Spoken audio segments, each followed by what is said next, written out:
Bonjour à tous. Nous sommes aujourd'hui le mercredi 29 juillet 2026 et notre cher ami, notre frère Matthew Ho est avec nous. Bienvenue Matt. Bonjour Nima, ravi de vous voir. Ravi de vous revoir Matt. Commençons par ce qui se passe en Irak. L'Arabie saoudite, après avoir annoncé que des gens en Irak utilisaient des drones pour attaquer ses installations pétrolières, a décidé de les attaquer avec les États-Unis. Ils ont attaqué les PMF, qui font partie de l'armée irakienne. Ils ne font pas partie de la résistance du Hezbollah irakien. Ils font partie de l'armée. Ils les ont attaqués. Et quand on regarde leur position, tout le monde saurait où ils se trouvent et quelles sont les principales cibles quand on s'en prend à cette partie de l'armée irakienne. Mais vu la manière dont l'Arabie saoudite agit, Matt, si je me mettais à la place de l'Arabie saoudite, je dirais que je négocierais avec ces gens en coulisses au lieu de les attaquer.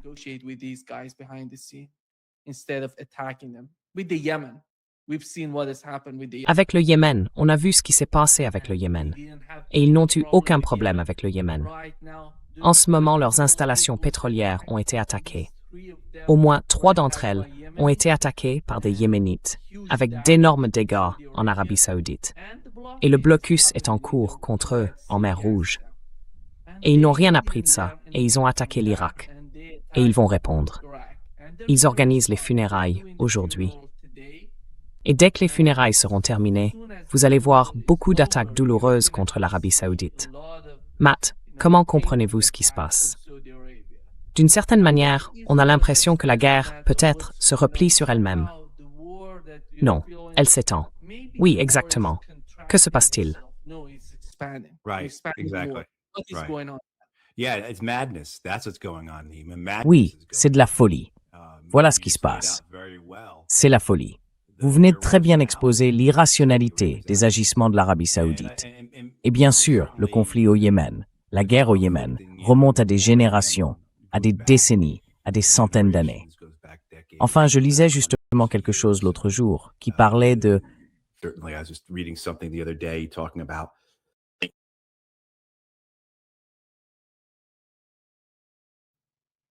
this is only happening on your program. Vous savez, ça n'arrive que dans votre émission. Ça ne s'est pas reproduit depuis la semaine dernière. Donc on va continuer et on verra ce qui se passe. Pour les gens qui n'ont pas regardé la semaine dernière, mon micro se coupait tout seul en permanence pendant l'émission de Nima. Et je n'ai plus eu de problème depuis. Donc, croisons les doigts. Mais enfin, s'il se coupe encore, j'irai simplement jouer. Il y a quelqu'un à qui ça ne plaît pas, toi et moi ensemble, Matt. Oui, enfin, je n'ai pas reçu votre email hier soir. Vous savez, vous avez dit que vous m'aviez envoyé un email. Je ne l'ai jamais reçu. Alors je me dis que peut-être, je ne sais pas, des forces néfastes complotent contre nous.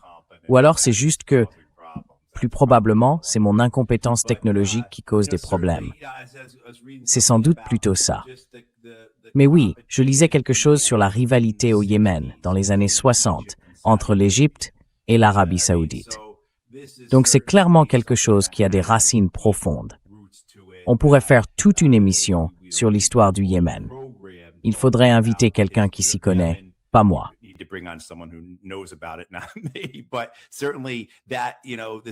Mais bien sûr, il faut comprendre que c'est très complexe, que cela remonte beaucoup plus loin et va bien au-delà du 28 février de cette année, du 7 octobre 2023 et ainsi de suite. Mais oui, l'irrationalité des Saoudiens, ici, qu'est-ce qu'ils pensent pouvoir tirer de tout ça? Et puis il y a les frappes en Irak, qui ont tué 20 membres des Hashd al-Shaabi, lesquels font partie de l'armée irakienne. Comme vous l'avez dit, certains d'entre eux recoupent la résistance irakienne. Ce n'est absolument pas une ligne droite, ce n'est pas tout blanc ou tout noir. C'est très compliqué là-bas. Mais cela ne fera que compliquer davantage les choses pour les Américains. Je reconnais tout de même aux Américains qu'ils ont évacué les zones d'Irak où ils se trouvaient et qu'ils ont déplacé toutes leurs forces vers le Kurdistan.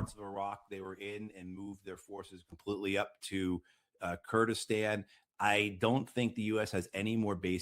ne pense pas non plus que les États-Unis aient encore la moindre base en Syrie. Donc, je vais accorder aux Américains le mérite de s'être retirés de ces zones avant de jeter de l'huile sur le feu avec cette guerre contre l'Iran. Mais, clairement, ce que les Saoudiens ont déclenché ici, avec de nouvelles attaques contre leurs infrastructures énergétiques, leurs plateformes de transport, leur économie, et en rallumant une guerre au Yémen qui n'avait pas besoin de l'être. Qu'est-ce que les Saoudiens pensent accomplir avec ça? Mais comme vous l'avez très bien dit, Nima, je pense qu'il y a peut-être un mois, aussi incertain que fût ce qui allait se passer entre les Américains et les Iraniens, il y avait cette idée que cela se resserrerait quelque peu dans son ampleur.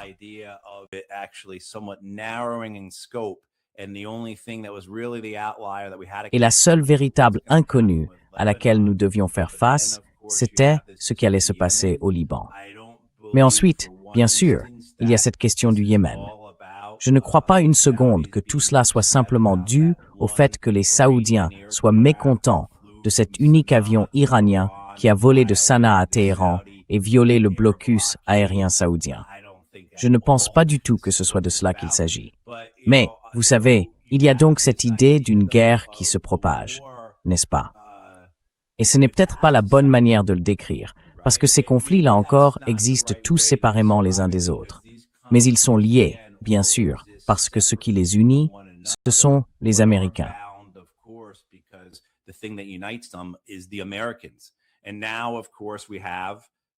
Et maintenant, bien sûr, il y a les attaques ukrainiennes contre des navires en mer Caspienne. Beaucoup de commentaires, même dans la presse grand public, se demandent, est-ce une guerre mondiale? Et là encore, qu'est-ce qui relie tout cela? Ce sont les Américains. C'est l'Empire américain. C'est le fil conducteur, la ligne qui traverse tout ça. Mais jusqu'où cela va nous mener? Vous savez, c'est une question à laquelle je pense beaucoup, Nima. Quelle est l'issue de tout cela? Comment cela se termine-t-il?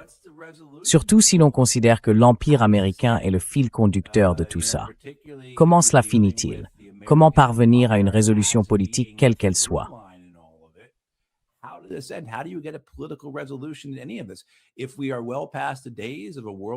Si l'époque des victoires à la manière de la Seconde Guerre mondiale est bien révolue, où l'on envahissait et conquérait l'autre pays pour prendre sa capitale, si ce n'est possible dans aucun de ces conflits, dans aucune de ces guerres, que ce soit parce qu'on a affaire à des acteurs non étatiques, aux réalités de la résistance à l'occupation ou à la guerre moderne entre États, alors comment cela se termine-t-il? Je pense que vous et moi étions très pessimistes à ce sujet depuis des années. Mais je pense que nous devenons de plus en plus pessimistes à l'idée que cette situation puisse se prolonger jusque dans les années 2030, sans problème.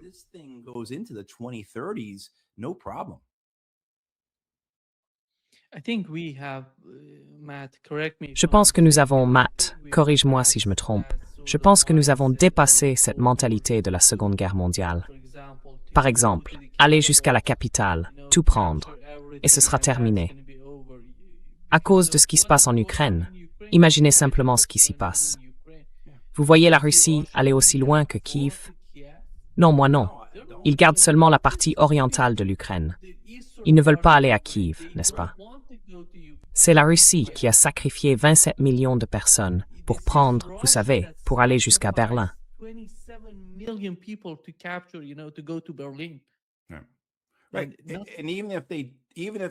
Exactement. Et même s'ils le faisaient, même s'ils disaient, vous savez quoi, la seule façon de s'en sortir, c'est de prendre Kiev et de conquérir l'Ukraine, alors il faut conquérir toute l'Ukraine. Il faut aller jusqu'aux frontières polonaises et roumaines, avec tout ce que cela implique. Mais ensuite, vous occupez l'Ukraine. Vous devez faire face à une insurrection. Et vous venez de réaliser les fantasmes les plus fiévreux de gens comme Lindsey Graham.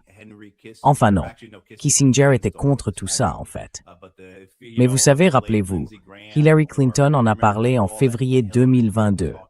Cette idée de donner à la Russie son Afghanistan, les attirer en Ukraine, puis leur donner un Afghanistan.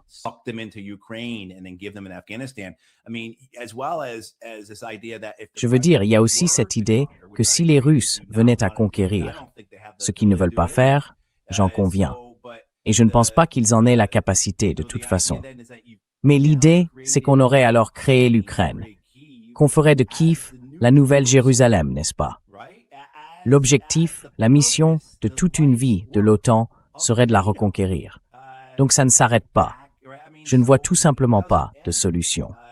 Et puis, on élargit encore. On regarde tous ces autres pays impliqués là-dedans. Et encore une fois, comment ça se termine-t-il? Où cela s'arrête-t-il vraiment? Au sens de comment parvenir à un règlement concernant les États-Unis et Israël au Moyen-Orient.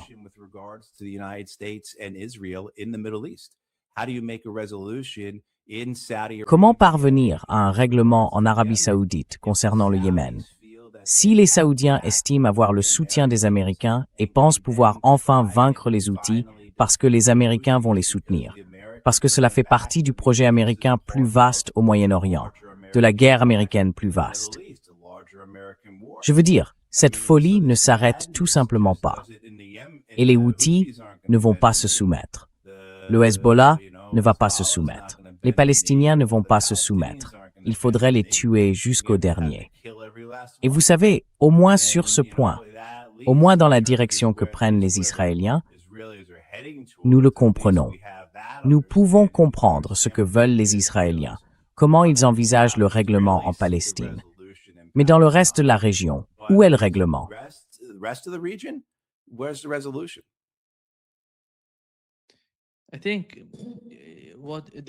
Je pense que la question, Matt, c'est de savoir jusqu'où ils veulent poursuivre la guerre en Asie occidentale.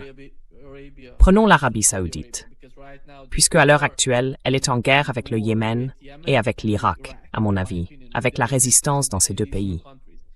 Et ils vont riposter. Et cette escalade de représailles ne va pas s'arrêter de sitôt, s'ils ne se parlent pas, à mon avis. Ils doivent se parler s'ils veulent mettre fin à cette guerre. Les représailles mutuelles ne résolvent rien, comme entre l'Iran et les États-Unis.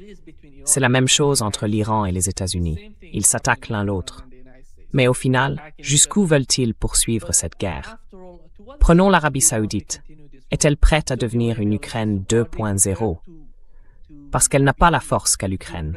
Elle n'a pas ce genre d'endurance qu'on a pu voir, par exemple, chez les forces ukrainiennes.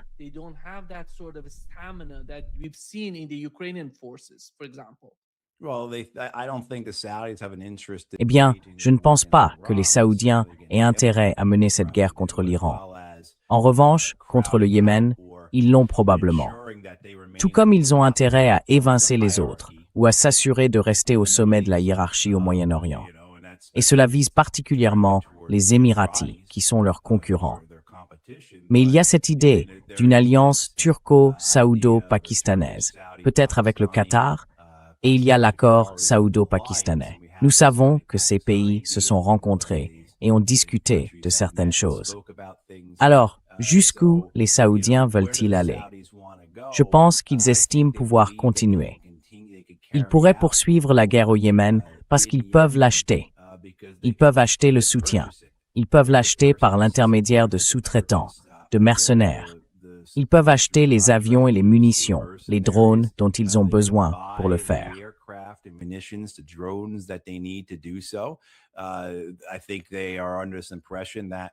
Je pense qu'ils ont l'impression qu'Ansar Allah est un mouvement limité, vous savez, qui dépend entièrement de l'Iran. Donc si les États-Unis poursuivent leur guerre contre l'Iran et que l'Iran est contraint de se concentrer uniquement sur lui-même, alors Ansar Allah va s'étioler et ne sera plus vraiment une force avec laquelle ils devront compter. Or, c'est totalement inexact, c'est complètement faux. Mais je pense que c'est la vision qu'ils ont à Riyad des Houthis, d'Ansar Allah. Vous savez, ces pays qui veulent conquérir et prendre le contrôle des autres ont toujours une forme d'idéologie suprémaciste, une certaine manière de voir les choses, n'est-ce pas? Ils se pensent toujours supérieurs. Et ils ont toujours une sorte de justification ou d'excuse pour expliquer pourquoi ils ne sont pas victorieux, pourquoi ils ne gagnent pas. Regardez l'Afghanistan. C'est à cause des Pakistanais. n'est-ce pas?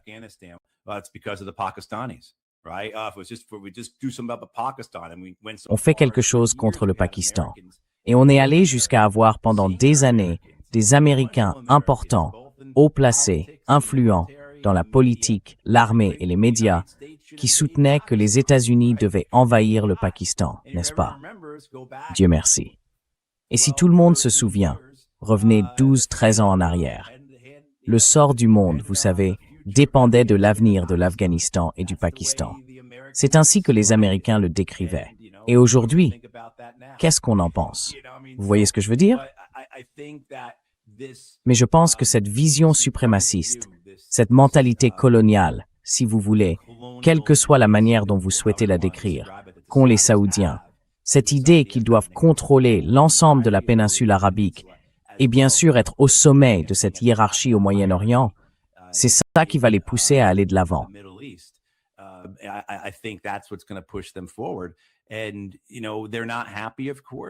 Et vous savez, ils ne sont pas contents, bien sûr, du rôle de la résistance irakienne, ni du fait que les forces de mobilisation populaire constituent l'épine dorsale de l'armée irakienne. L'armée irakienne, sans les FMP, ce n'est rien. C'est cette armée irakienne-là que l'État islamique a vaincu en 2013 et 2014. Donc évidemment, l'idée serait, d'une manière ou d'une autre, de dissocier la résistance irakienne, les forces des FMP aussi, du gouvernement irakien. Si elles peuvent être, au fond, neutralisées ou affaiblies, Riyad y voit là encore quelque chose qui joue en sa faveur, à 5, 10 ou 15 ans, dans la perspective de façonner le nouveau Moyen-Orient, de créer l'ordre qui émergera de cette guerre contre l'Iran. Mais cela suppose, bien sûr, que les Saoudiens croient désormais qu'il y aura une issue à cette guerre contre l'Iran qui sera favorable à l'Empire américain, auquel les Saoudiens semblent rester attachés.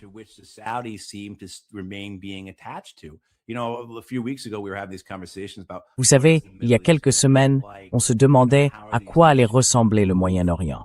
Comment ces nations allaient-elles évoluer? À quoi l'ordre régional ressemblerait-il dans 1 an, 2 ans, 5 ans? Et je crois qu'on commence à avoir une idée de la manière dont ces pays comprennent ce qui est le mieux pour eux, ce qui sert leurs intérêts, comment ils doivent agir ou se couvrir. Pour la plupart de ces monarchies, leur intérêt, c'est leur propre intérêt. Et je pense qu'elles reviennent à cette idée. Ce sont les Américains qui nous ont maintenus au pouvoir pendant toutes ces décennies. Aussi mauvais que cela puisse être, même si nous ne pouvons pas leur faire confiance, aussi incompétents, potentiellement désastreux et dangereux soient-ils, ils restent notre meilleur pari pour l'avenir. Et par nous, j'entends les monarques et leurs familles, pas bien sûr les peuples qu'ils gouvernent.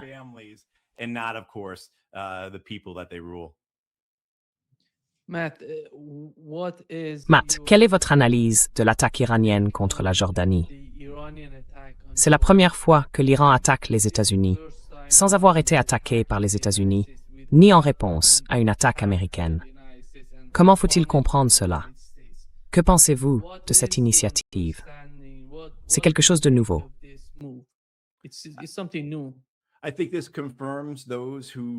Je pense que cela confirme ce que disaient ceux qui estimaient que ce gouvernement en Iran adopterait une ligne plus dure, qu'il serait plus agressif, qu'il romprait avec la patience dont faisait preuve la précédente direction iranienne. Et je pense que cela correspond à ce que nous savons de ce qui se passe quand on mène des campagnes de décapitation.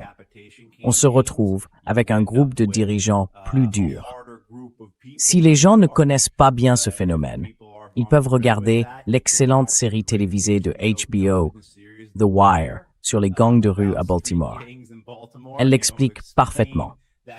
Et c'est le même phénomène que nous avons observé dans les campagnes d'assassinat et de décapitation à travers le monde. C'est certainement ce qui s'est passé avec les talibans en Afghanistan et avec les efforts américains d'assassinat et de décapitation contre la résistance irakienne.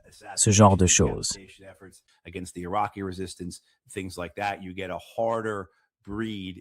On a affaire à une équipe dirigeante plus dure, plus jeune, plus agressive, moins patiente. Je pense donc que c'est peut-être aussi ce que nous observons. Et puis je pense que cela s'inscrit dans le prolongement de ce que nous voyons de la part des Iraniens depuis plusieurs mois. Cette idée qu'ils sont aux commandes, qu'ils contrôlent la situation et qu'ils fixeront le rythme de cette guerre. Ils en fixeront les conditions. Ce ne sera pas aux États-Unis d'engager les combats. Ce sera aux Iraniens de les engager. Donc, à mon avis, la posture qu'adoptent les Iraniens montre qu'ils ne vont pas simplement rester assis à attendre que les États-Unis attaquent et qu'ils sont sérieux lorsqu'ils disent que les États-Unis doivent retirer leurs forces de la région.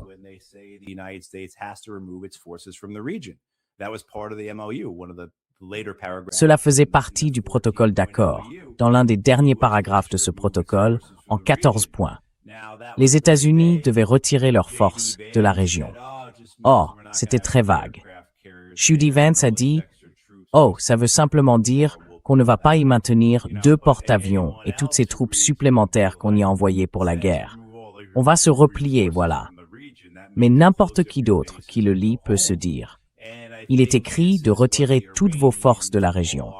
Cela veut dire fermer vos bases et rentrer chez vous. » Et je pense que c'est sur cette base que les Iraniens agissent.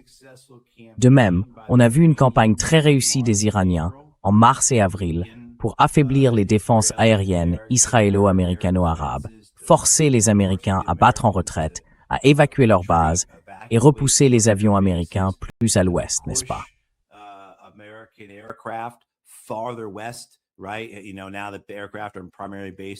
Vous savez, maintenant que les avions sont principalement basés en Jordanie, en Israël. Et maintenant, bien sûr, l'idée que les Iraniens ont dégradé les bases à Bahreïn. Enfin, au Qatar, les États-Unis ont essentiellement abandonné. Mais à Bahreïn et au Koweït, d'où les États-Unis opéraient massivement, on a vu les Iraniens, en particulier durant les 2 semaines de combat dont nous sortons tout juste, lourdement dégrader ces installations. L'idée donc, c'est que les Iraniens s'attaquent systématiquement aux défenses américaines, à leurs installations, à leurs capacités. Et maintenant, bien sûr, ils vont se concentrer sur la Jordanie.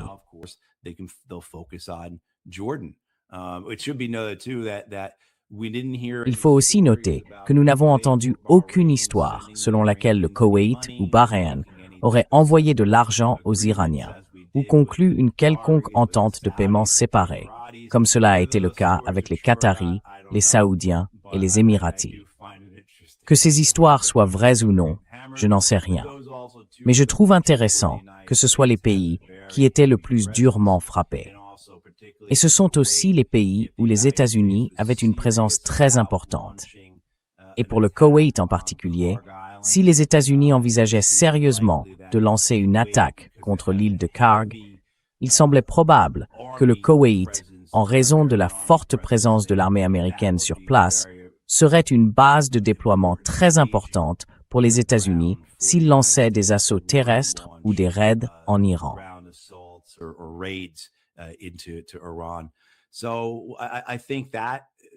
Donc je pense que ce que nous voyons ici, c'est encore un exemple de ce leadership iranien, moins patient, plus agressif.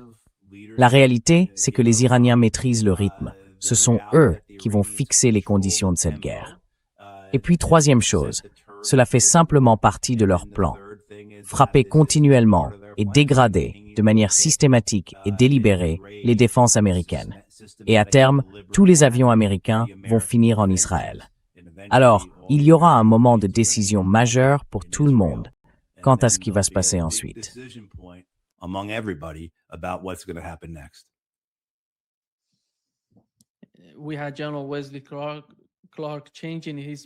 Le général Wesley Clark a changé d'avis et a dit que peut-être l'invasion terrestre n'allait pas réussir.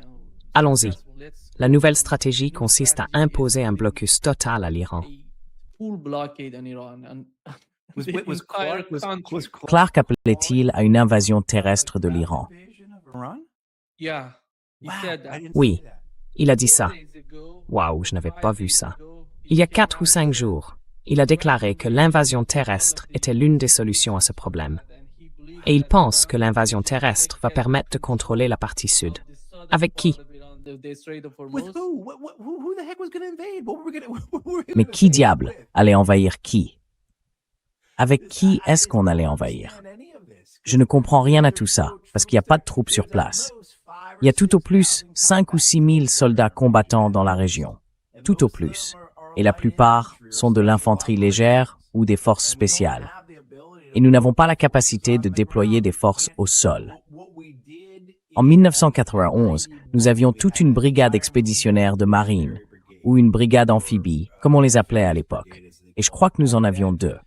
Donc en gros, l'essentiel d'une division de marine au large des côtes du Koweït.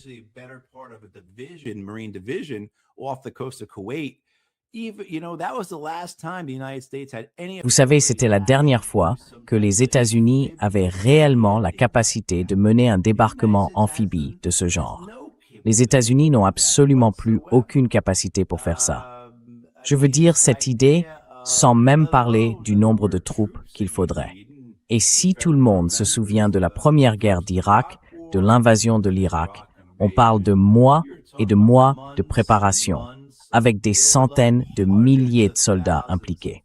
Vous savez, je ne comprends tout simplement pas comment ces types, quelqu'un qui devrait être mieux informé comme Clark, peuvent avancer de telles choses. Et maintenant quoi? Il vient juste de se rendre compte que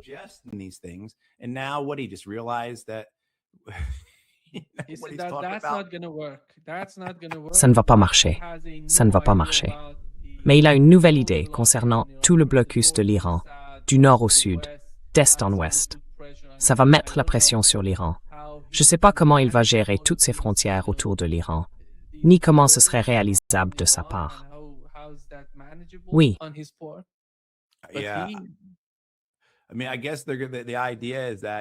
Je veux dire, j'imagine que l'idée, c'est de bombarder tous les ponts et toutes les routes qui mènent au Turkménistan.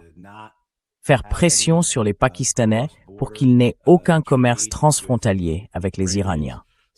Empêcher les Pakistanais d'autoriser des navires iraniens à accoster au Pakistan, puis à acheminer leur cargaison par voie terrestre.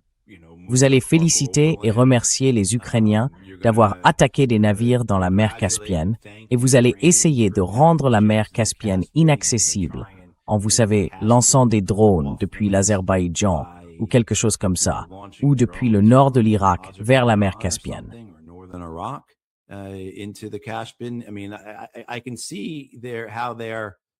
Je veux dire, je vois bien comment ils en arrivent à cette idée.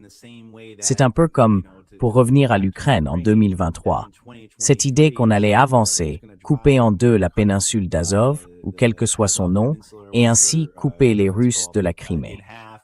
Ensuite, on détruirait le pont de Kerch et on isolerait tout ça. Je veux dire, sur le papier, ça paraît très bien. Si vous faites un exercice sur carte, avec une carte, toutes vos petites figurines et vos marqueurs. Alors oui, ça a l'air formidable, ça semble excellent. Mais en réalité, ce genre de choses ne marche pas. Vraiment? Vous allez mener une campagne de bombardement massive, détruire toutes les infrastructures en Iran, entre le Turkménistan, le Pakistan et l'Iran. Vous allez vraiment fermer la mer Caspienne aux Russes? Ça n'a absolument aucun sens. Oui, mais je vois bien comment, pour ces gens-là, ça peut en avoir.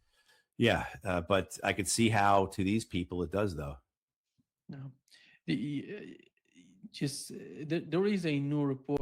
Il y a un nouveau rapport sur Al-Monitor.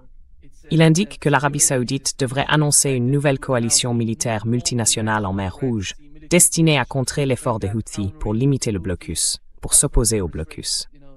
La coalition aurait son siège à Riyad, la capitale de l'Arabie saoudite, et 50 pays seraient invités à y participer. Parmi eux, les États-Unis, l'Égypte, le Pakistan, la Turquie, le Qatar, Bahreïn, le Koweït, Djibouti et la Somalie. Ce qui m'étonne, c'est que, et le rapport le précise, les États-Unis n'ont pas confirmé qu'ils allaient en faire partie. Est-ce qu'ils avaient les Émiratis sur cette liste? Je suis désolé. Non, non. Oui. TFM ensuite des Émirats arabes unis. Oui. Donc, je veux dire, le Somaliland n'en fait probablement pas partie. Vous voyez ce que je veux dire? Mais oui, on a eu ça. Ils ont eu ça. Je crois que Biden, comme l'administration Trump, je ne sais pas ce qu'avait l'administration Trump, l'administration Biden avait cette grande force opérationnelle internationale, cette flottille navale, qui devaient venir de toutes les nations du monde pour rouvrir la mer Rouge. Et je crois que les Britanniques ont envoyé un navire. Enfin, je veux dire, je crois que c'était tout. Peut-être qu'il y en avait 2 ou 3 autres. Mais oui, non, bon courage. Cela dit, ça n'a pas d'importance, non? Parce que les Houthis ne contrôlent pas le détroit de Bab el-Mandeb, n'est-ce pas? Ils y sont sortis avec des navires. Ils n'ont pas tendu une énorme chaîne de 32 km de long pour le fermer, comme si on était au 19e siècle ou au 18e. Ils le contrôlent par le feu.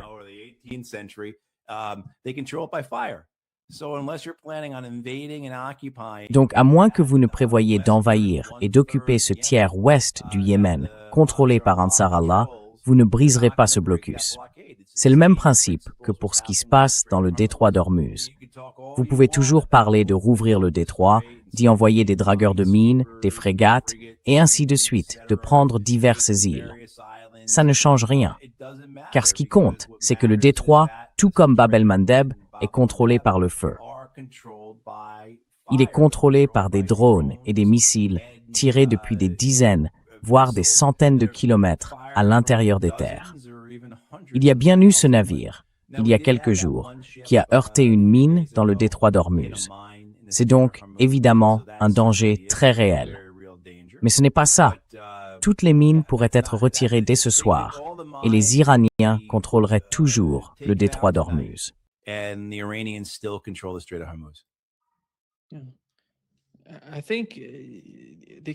Oui, je pense que le cas du Yémen et de l'Arabie saoudite, vu la situation actuelle, Matt, c'est que s'ils décident d'attaquer, je suppose qu'il pourrait s'agir d'une attaque coordonnée entre le Yémen et le Hezbollah en Irak, ce qui serait désastreux. Regardons le pire scénario pour le Yémen. L'Arabie saoudite n'a pas été capable de se défendre contre des dizaines de missiles Houthis. Et maintenant, elle veut faire face à une combinaison de missiles et de drones. Quelles sont les capacités? Quelle est la capacité de l'Arabie saoudite avec les systèmes de défense aérienne qu'elle possède? Nous ne le savons pas, parce qu'il n'y a pas eu beaucoup d'attaques contre elle. Depuis que l'Iran a répondu au Koweït et à Bahreïn, on ne voit pas tant d'attaques que ça contre l'Arabie saoudite. Que savons-nous à ce sujet?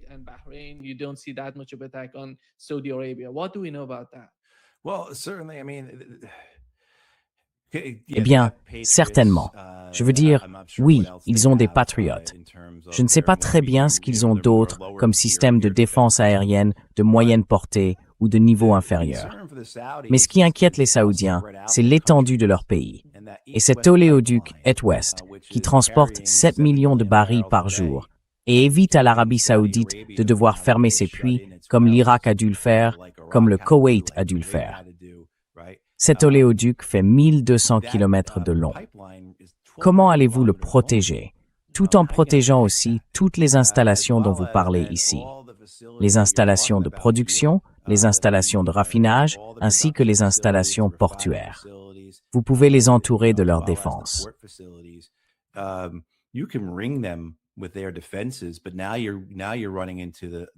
Mais là, vous vous heurtez aux réalités du coût et du temps.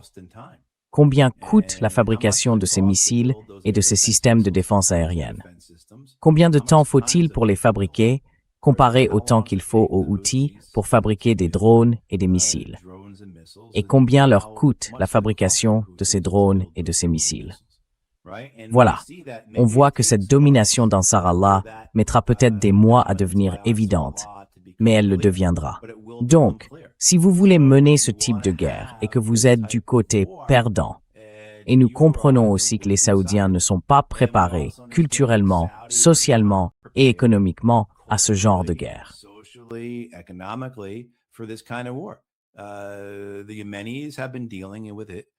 Les Yéménites vivent avec ça depuis des décennies. Cela remonte à avant cette guerre qui commence en 2014, à 2011, à la guerre civile qui a précédé, vous savez, et à d'autres conflits encore qu'ont connus les Yéménites. Bien sûr, j'imagine qu'ils seraient heureux de laisser ce mode de vie derrière eux. Mais si Ansar Allah, les Houthis, et ceux qu'ils représentent n'ont pas encore été soumis, n'ont pas capitulé ni été vaincus, qu'est-ce qui fait croire à qui que ce soit qu'ils vont le faire maintenant? Et cette idée selon laquelle quoi? Les Saoudiens vont lancer une invasion terrestre. Contre quelle armée? Je veux dire, on en revient donc à parler d'utiliser des forces par procuration, d'utiliser des mercenaires, essentiellement d'utiliser les forces déjà présentes sur place, le Conseil de direction présidentiel, mais aussi le Conseil de transition du Sud, qui sont les deux principales forces opposées aux Houthis, à Ansar Allah. Comment pense-t-il que ça va se passer? Et pourquoi pense-t-il que ça va aboutir à quoi que ce soit? Encore une fois, ils doivent avoir l'idée que les États-Unis vont soit vaincre l'Iran, soit l'occuper, au point que le soutien iranien à Ansar Allah s'évanouisse. Mais là encore, nous savons que ce n'est pas si important pour Ansar Allah. De la même manière que le Hezbollah peut continuer à combattre, que l'Iran soit attaqué ou non. Donc cette mauvaise lecture de la situation.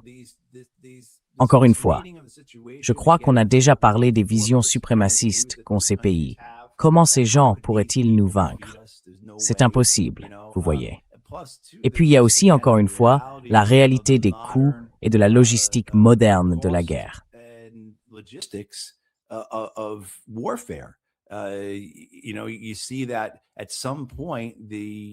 Vous savez, à un moment donné, les Saoudiens vont perdre dans cette équation.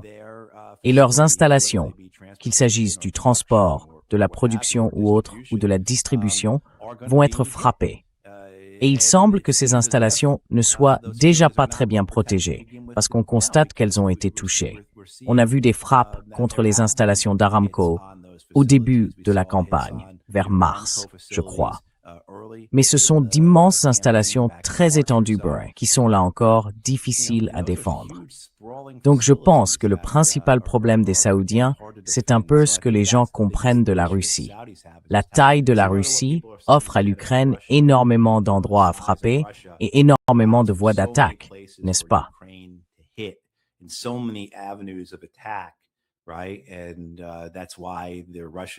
Et c'est pour cela que les Russes sont vulnérables à ces attaques ukrainiennes de missiles et de drones. Ils vont y répondre, puis les Ukrainiens feront quelque chose en réaction. Et on verra la même chose ici. Les Houthis exploiteront les vulnérabilités des Saoudiens, et les Saoudiens réagiront. Ensuite, Ansar Allah contrera la réponse saoudienne. C'est comme ça que ces choses se passent. Mais il n'y a pas de résolution, ni militaire, ni politique, pour l'Arabie saoudite. À moins qu'elle ne pense que les Houthis vont être tellement affaiblis qu'ils deviendront vulnérables à une défaite sur le terrain face aux forces yéménites de l'opposition. Là encore, le PLC et le STC. Oui.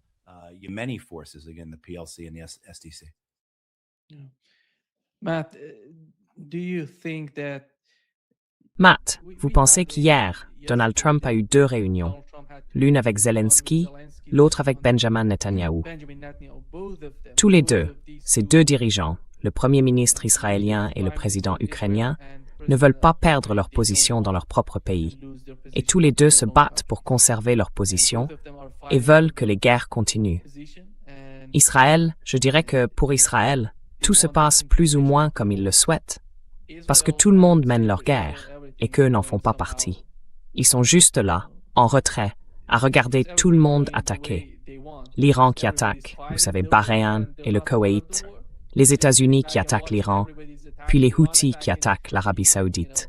Ils restent là, en retrait, et regardent. Pour Israël, ça se passe très bien. Oui, tout à fait. Et l'Ukraine, c'est pareil. Ils ne veulent pas mettre fin à la guerre. Zelensky ne veut pas mettre fin à la guerre. Il veut continuer la guerre. Et ces deux-là rencontrent Donald Trump. Que veulent-ils des États-Unis? Et comment les États-Unis veulent-ils continuer ces guerres? Comme nous le savons, CNN a de nouveau rapporté hier que les stocks américains s'amenuisent avec la poursuite de ces guerres. Comment est-ce possible?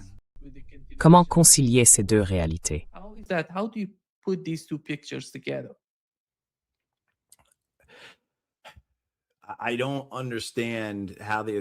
Je ne comprends pas comment les Israéliens peuvent minimiser l'état des stocks américains de munitions.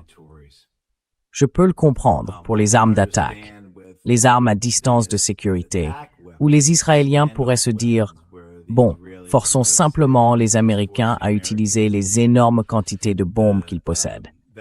Ils n'auront qu'à envoyer des avions de chasse en Iran pour y larguer des bombes. Ils ont beaucoup de JDAM, de bombes de petit diamètre et ce genre de choses. Ils ne vont pas en manquer. À ma connaissance, nous en avons beaucoup. » Peut-être que non. Mais s'agissant des munitions de défense aérienne, il y a aussi la détérioration, la dégradation, la destruction du système, n'est-ce pas?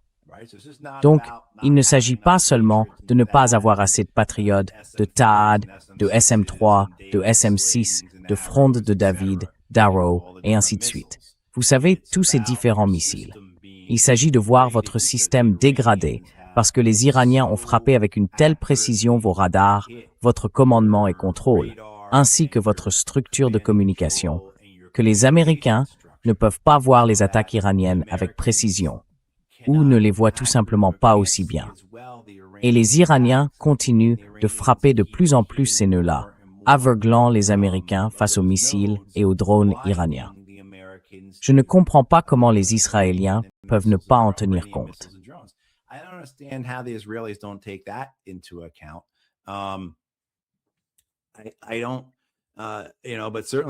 Non, vous savez, mais ce que vous disiez sur le fait que les Israéliens ont l'impression que tout le monde fait le travail à leur place, c'est absolument vrai, et ils l'ont dit. Enfin, Bezalel Smotrich l'a très bien dit la semaine dernière. Vous savez, le ministre israélien des Finances, ça ne sert à rien qu'on entre en guerre. Les Américains s'occupent de tout pour nous, pas vrai? Enfin, ces crétins font tout ça. Pourquoi gâcher une si bonne chose? Donc je pense que les Ukrainiens, bien sûr, veulent que les Américains en fassent davantage. Ils veulent que les Américains reviennent dans la guerre. Les signes vont clairement dans ce sens, pour les Ukrainiens comme pour les Européens. Trump. Je ne pense pas que Trump ait encore changé de position sur la guerre en Ukraine.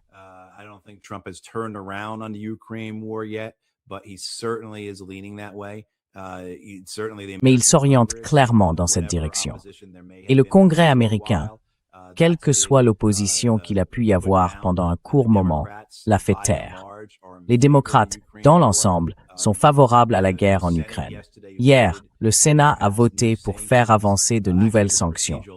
En fait, c'était un vote de procédure, mais ça vous donne une idée de la position du Sénat. 428 voix contre 12, je crois, pour faire avancer la loi de Lindsey Graham sur les sanctions contre la Russie et l'Iran. C'est bien ça? Parce que Lindsey Graham le voulait, comme l'ont dit hier un certain nombre de ses ghouls. Donc, cette idée selon laquelle, au cours des 2 prochaines années, avant les élections américaines de 2028, on pourrait voir une participation des Américains comme avant l'élection de Donald Trump.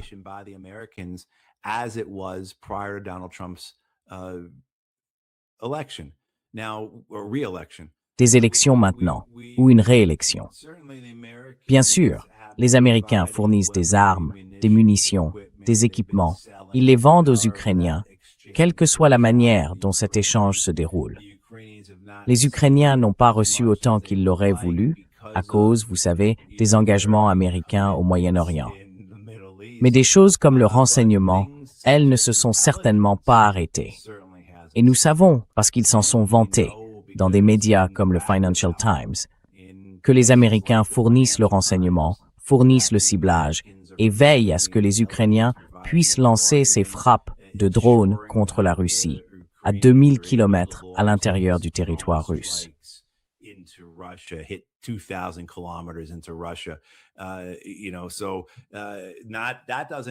Cela ne signifie donc pas seulement que les Américains fournissent les moyens techniques. Ils donnent leur feu vert aux Ukrainiens pour faire cela. Et pour moi, le plus important ici, c'est que les Russes le comprennent. Les Russes comprennent que, oui, les Ukrainiens ne peuvent pas lancer cette attaque sans l'assistance technique américaine. Mais ce qui importe davantage, c'est de comprendre que les Américains donnent leur feu vert, que les Américains sont favorables à cela. Et j'entends mes amis russes, dont un aujourd'hui, vous savez, chaque jour il y a des victimes russes. every day there are Russian casualties, and there are casualties in Ukraine as well. Et il y a aussi des pertes en Ukraine. Mais en Occident, on n'entend pratiquement jamais parler de ces pertes russes. Et ces pertes ne font pas que, enfin, bien sûr, elles brisent des vies et détruisent des familles des deux côtés. Et en ce qui me concerne, malheur aux deux camps. Mais du côté russe, elles renforcent leur détermination à poursuivre la guerre.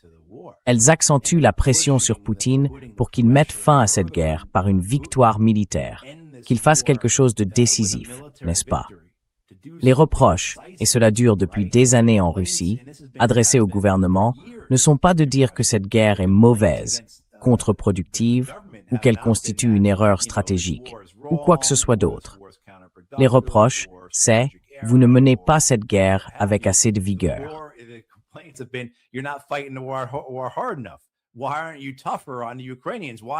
Pourquoi n'êtes-vous pas plus dur avec les Ukrainiens? Pourquoi ne vous en prenez-vous pas aux Européens? Je veux dire, à un moment donné, alors que les victimes civiles s'accumulent, que les atrocités se produisent, et qu'il devient de plus en plus clair que ce n'est pas une erreur. Au moins, pendant les 2 premières années de la guerre, je dirais qu'aucun des deux camps ne ciblait les civils. Il y a bien sûr eu des atrocités, des choses se sont passées. Oui, évidemment. Mais en ce qui concerne les attaques délibérées contre des civils, notamment au moyen de missiles et de drones, nous ne l'avons pas vu. Lorsqu'un immeuble d'habitation était touché par un drone russe, ou inversement, c'était probablement parce que ce drone avait été abattu par un système de défense aérienne, peut-être par un missile ou par des contre-mesures électroniques.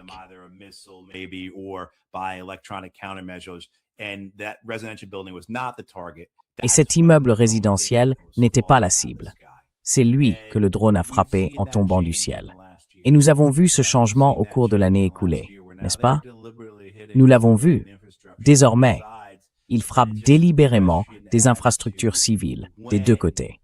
La seule question est de savoir à quel moment cela va monter d'un cran jusqu'à ce que les Russes et les Ukrainiens agissent comme les Américains et les Israéliens le font. Quand je dis cela, je fais référence par exemple à leur frappe en Iran. Nous connaissons tous Gaza. Nous connaissons tous le Liban. Mais pour être clair au sujet de l'Iran, lors de la campagne de 40 jours en mars et avril, il y a eu environ 21 000 sorties américaines.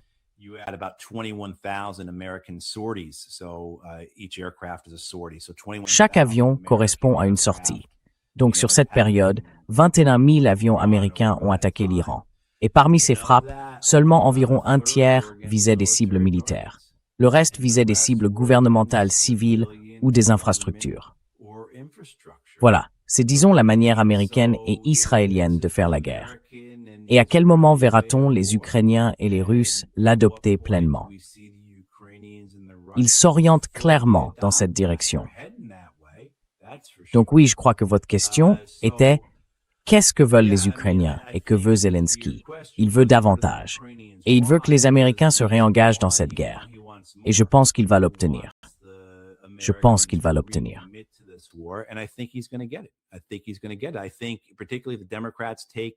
Je pense que ce sera particulièrement le cas si les démocrates remportent la Chambre des représentants. Ils ont déjà les voix au Sénat, mais s'ils remportent la Chambre, vous verrez être adoptés des programmes de dépenses assez importants pour l'Ukraine. Et Donald Trump devra alors débattre de ce qu'il compte faire. Et certes, ils n'auront peut-être pas les voix nécessaires à la Chambre pour passer outre son veto. Mais je pense qu'ils ont bien, au Sénat américain, les voix nécessaires pour passer outre tout veto que Donald Trump pourrait opposer à n'importe quel type de dépenses pour l'Ukraine.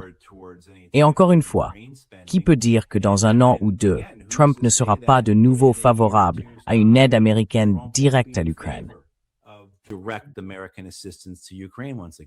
Oui, c'est compliqué. C'est terrible. Et c'est pour ça que je suis vraiment bouleversé. Parce que comment tout ça se termine? Où est la solution? Je veux dire, même avec l'Iran, par exemple, si les Américains se retrouvent à court de munitions et disent « Bon, d'accord, on peut plus se battre », ça met pas fin à la guerre pour autant. et ça va simplement continuer à se reproduire et à bien plus grande échelle. Vous allez avoir ces conflits au Liban, c'est la pression sur les Israéliens pour qu'ils finissent le travail à Gaza, pour qu'ils annexent la Cisjordanie puis le Yémen. Je veux dire, tout ça va exploser. Ça ne s'arrête pas simplement parce que les États-Unis n'ont plus assez de Tomahawk pour attaquer l'Iran cette semaine ou ce mois-ci.